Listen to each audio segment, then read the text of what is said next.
Olá pessoal, tudo bom? Aqui é o Dr. Gustavo Marquezini, urologista do Androcenter de Curitiba, e você está no canal do Androcenter no YouTube. Antes de mais nada, se inscreva no canal, dê o seu like, ative as notificações, assim sempre que postarmos um novo conteúdo, você ficará sabendo em primeiro lugar. Hoje teremos a exibição de uma live que eu realizei com a psicóloga e sexóloga do Prazer em Saber do Instagram, a Fernanda Bonato. Essa live foi realizada no último 28 de maio e ela ficou tão boa que nós resolvemos passá-la para o modo de exibição do YouTube e publicarmos nessa plataforma. Nessa live, falamos a respeito da definição, do diagnóstico e do tratamento das disfunções eréteis de origem orgânica e de origem psicogênica. Vale a pena conferir. Um grande abraço e até a próxima.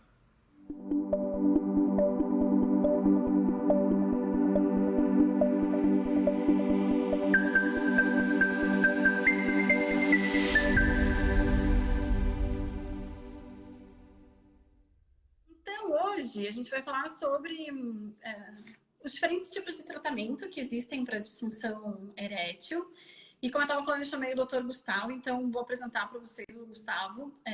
Ele é médico urologista formado pelo Hospital das Clínicas da UFPR, né? Ele fez um fellowship em urologia pelo Instituto, como é que fala? Instituto HLs? É assim mesmo, Gustavo? Instituto HLs. HLs, uhum.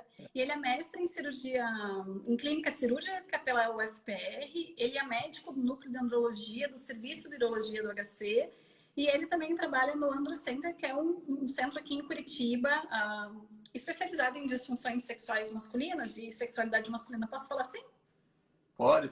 Especializado em disfunção sexual masculina e infertilidade masculina. Isso, infertilidade também, esqueci da infertilidade. Gustavo, para a gente otimizar esse tempo que a gente tem, já queria começar te perguntando, né? O que a gente... Por muitas vezes eu vejo que a gente fica falando sobre disfunção sexual, mas popularmente eu acho que as pessoas falam muito em impotência, que é um nome que a gente que trabalha na área da sexualidade não usa, mas que eu vejo que tem um impacto maior quando a gente está falando para a sociedade, porque impotência ainda é um termo questionável, mas é um termo muito utilizado, né? Mas eu queria que você tentasse explicar um pouquinho para a gente o que é a disfunção erétil, assim, qual que é o conceito da disfunção erétil? Bom, em primeiro lugar, a gente não usa mais o termo impotência, por quê? Porque é um termo muito estigmatizado, né? É um termo pesado, assim. E a pessoa tem um distúrbio da ereção, ela não é impotente em nada, né? Mesmo porque Sim. existem diversos tratamentos e a gente está aqui para ajudar, né? Então, esse termo de impotência é um termo pesado, é um termo chato, assim, sabe? A pessoa que tem a disfunção erétil, ela já tem uma carga emocional muito pesada em cima disso aí. Então, ela ser taxada de impotente é pior ainda, né? Então, a gente não usa mais essa terminologia, né? Uhum. Então, o que é disfunção erétil, né? Então, a disfunção erétil é uma dificuldade persistente em atingir ou manter uma ereção que seja suficiente e que permita uma performance sexual satisfatória, né? E além, então, e dentro desse conceito, a gente tem que essa dificuldade ela tem que estar há pelo menos 6 meses, sabe? Então tem que ser uma dificuldade persistente, sabe? Então a gente leva em consideração nos últimos 6 meses. Então essa dificuldade para a gente poder fazer o diagnóstico de disfunção erétil, né? Mesmo porque falhas de ereção eventuais elas são muito comuns, né?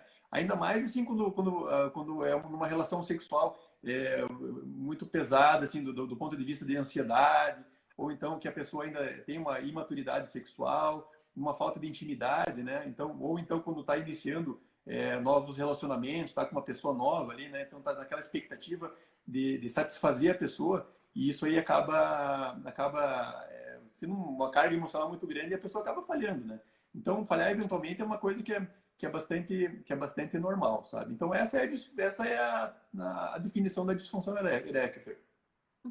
Uma coisa que eu acho bem importante que você falou e que eu acho que tem muito de uma cultura do masculino que a gente tem questionado hoje socialmente, né, Gustavo? É isso, o mito de que o homem não pode falhar, né? Porque uma das coisas que eu percebo enquanto psicóloga é que quando o homem tem uma dificuldade de ereção, na próxima relação sexual ele já vai pensando, né? Será que hoje eu vou conseguir ou será que hoje eu não vou conseguir? E eu vejo que é porque a gente quase não fala sobre o quanto é usual você ter uma dificuldade de ereção. né? Então, assim, a impressão que me dá é que socialmente, né, culturalmente, a sociedade fala, ai, desde o primeiro momento, desde o início da minha vida sexual, desde a primeira masturbação até a minha morte, eu não vou falhar, né? A falha é como se fosse algo anormal.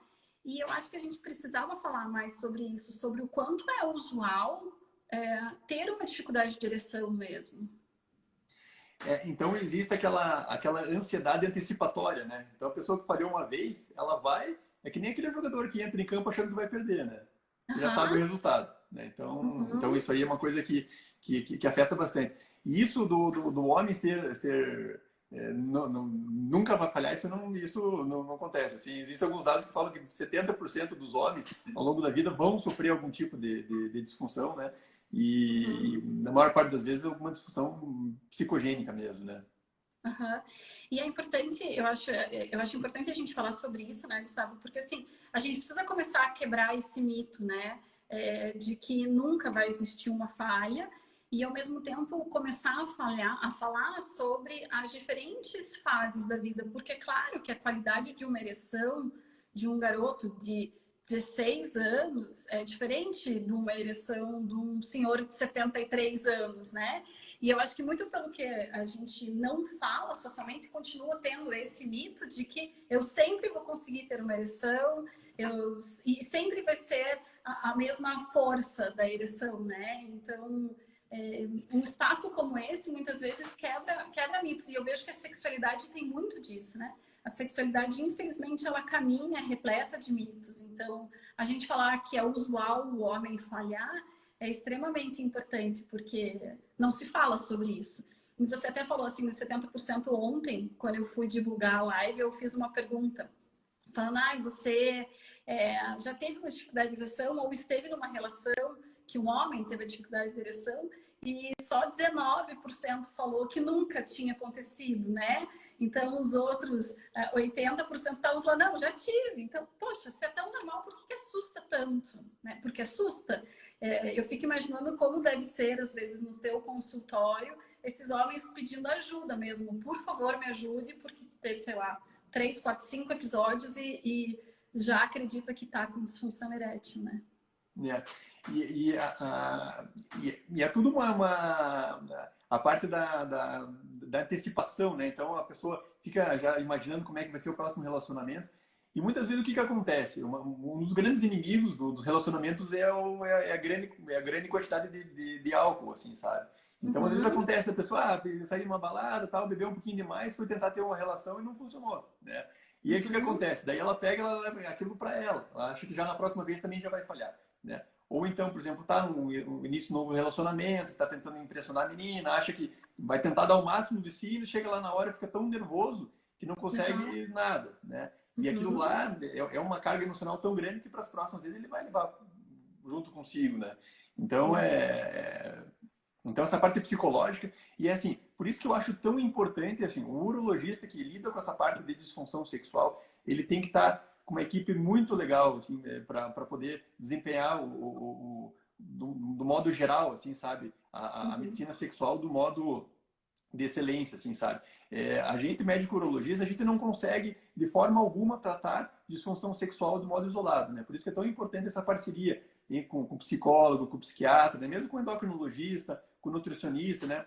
Boa parte das vezes o paciente que tem a gente vai falar isso mais lá para frente, o paciente que tem uma disfunção erétil, ele tem doenças orgânicas e muitas vezes relacionadas à obesidade, relacionadas ao sedentarismo, relacionadas a toda aquela qualidade de vida que não está legal, né? É o uhum. corpo dele clamando por uma melhor qualidade de vida, né, se manifestando com uma disfunção sexual, uma disfunção erétil, Sim, né? sim. E Gustavo, pegando esse gancho, assim, quais são as causas? Tem muita gente que me pergunta sobre isso, né? Quais são as causas para a disfunção erétil? Porque você fala agora, por exemplo, da obesidade, do sedentarismo. A gente sabe que isso tem uma influência muito grande, mas o que a ciência tem dito sobre as causas da disfunção erétil? Bom, quanto às causas de disfunção, existem dois grandes subgrupos das causas de disfunção erétil, né? Então, o primeiro Uhum, subgrupo são as disfunções psicogênicas, né? Então, são aquelas disfunções que você não tem nenhuma patologia orgânica justificando aquilo, né? E que é realmente um problema psicológico, que é boa parte disso que a gente já abordou, né? Então, são aqueles pacientes, geralmente, pacientes mais jovens, né? Ou então pacientes com problemas associados com depressão, conflito conjugal, a própria ansiedade antecipatória que a gente já conversou, né? Falta de intimidade, né? E as psicopatias, né? Às vezes doença bipolar, esquizofrenia, né? Então são causas de problemas psicogênicos, psicológicos, né? E o segundo grande grupo são as patologias orgânicas, né? São doenças fisiológicas que, de um modo ou de outro, vão alterar a parte ou da vascularização, ou da parte da inervação, ou a parte da resposta erétil, do tecido erétil, com relação ao estímulo neurológico, né? Então esses são os grandes subgrupos, né? Dentro das patologias orgânicas, né? Então, a gente sempre tem que ver, então, por exemplo, patologias de base, né? Então, às vezes, o paciente hipertenso, o paciente diabético, o paciente dislipidêmico, aquele paciente que está no processo de aterosclerose, né? Às vezes até mesmo pelo tabagismo, né? O tabagismo, hoje em dia, muito legal que as pessoas têm deixado de fumar, né? Mas o tabagismo ele ainda é uma causa muito importante de disfunção erétil, né? E é bastante importante esse grupo de patologias, por quê? Porque a disfunção erétil ela acaba sendo, às vezes, o primeiro sintoma. Às vezes o paciente nem sabe que tem uma hipertensão, um diabetes, né? Então ele vai se manifestar com uma disfunção erétil, né? E é muito importante que o urologista veja isso e identifique isso. Por quê? Porque isso é um fator de risco para doença cardiovascular. O paciente que está tendo uma disfunção erétil hoje, ele pode daqui a 5, 6 anos estar tendo um AVC, daqui a 10 anos estar tendo um infarto do miocárdio, sabe? Então isso é um negócio que é bastante importante, né? Outras causas, né? Causas medicamentosas, né? Então, existem algumas medicações que são deletérias para a parte da ereção, né? Então, alguns antihipertensivos, né? Principalmente a classe dos diuréticos, dos beta-bloqueadores, né? Então, a gente tem que, na anamnese, ver o que o paciente está usando de medicação, né? Antidepressivos, né? São grandes causas de disfunção erétil. Antipsicóticos, então, medicações que usam para tratamento de doenças psiquiátricas, né? Antiandrogênicos, né? Então, às vezes até aí a própria finasterida, né? Que o pessoal usa bastante para queda de cabelo, né? Então, é um antiandrogênico.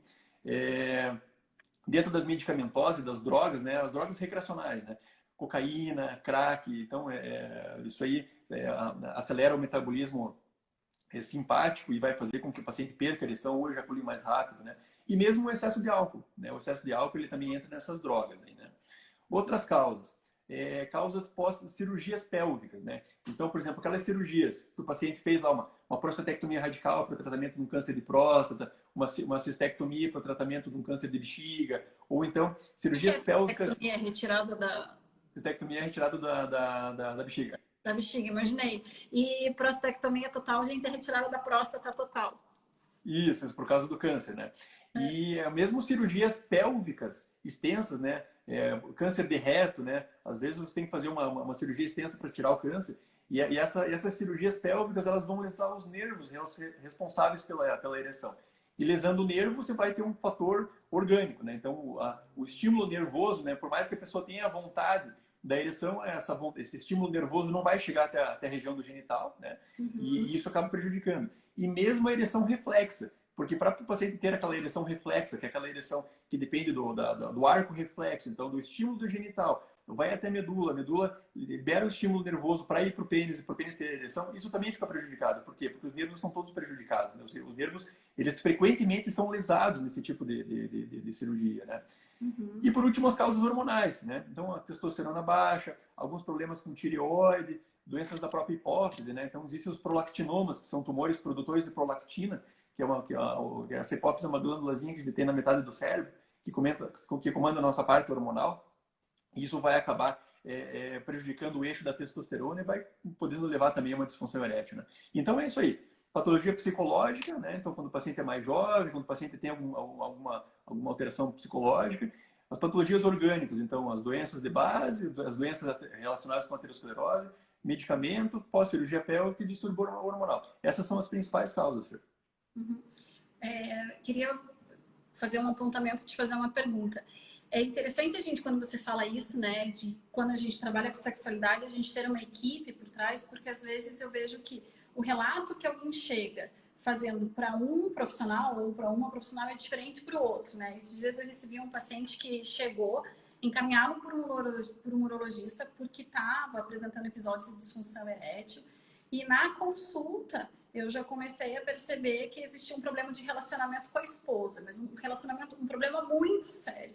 E eu sempre peço autorização para o paciente para entrar em contato com quem encaminhou. E é interessante quando a gente troca, porque você vê que a informação não chega, assim. Então, para aquela pessoa que eu estava atendendo, era assim, não, eu nem entendi porque eu vim para psicóloga, porque eu queria só uma medicação, mas assim, se eu não estou tendo nem desejo, se eu não quero nem mais viver, se eu estou pensando em separação, como é que eu vou ter um estímulo para ter uma ereção? Não há uma coisa mágica para isso, né? Teve um outro caso que eu estou lembrando agora que também era um garoto novo, igual você estava comentando, mas que estava fazendo muito uso de psicotrópico e estava tendo dificuldade de ereção. E daí eu fui conversar com o médico me agradeceu horrores por ter falado, porque o médico até tinha prescrito uma outra medicação que, junto com as drogas que ele estava usando, podia ocasionar um ataque cardíaco, assim, sabe?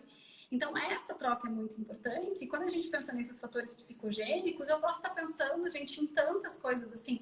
Já tive paciente, por exemplo, que estava passando por uma crise financeira muito grande e a ereção dele não estava funcionando. E era porque ele estava se sentindo, daí dentro disso que o Gustavo falou, por que a gente não usa mais o termo impotência, mas ele estava se sentindo impotente perante a vida. E isso estava sendo representado na sexualidade dele. Então, são tantos fatores que não tem como a gente determinar uma única causa. E é por isso que a gente precisa ter essa parceria entre os profissionais quando a gente está trabalhando, né?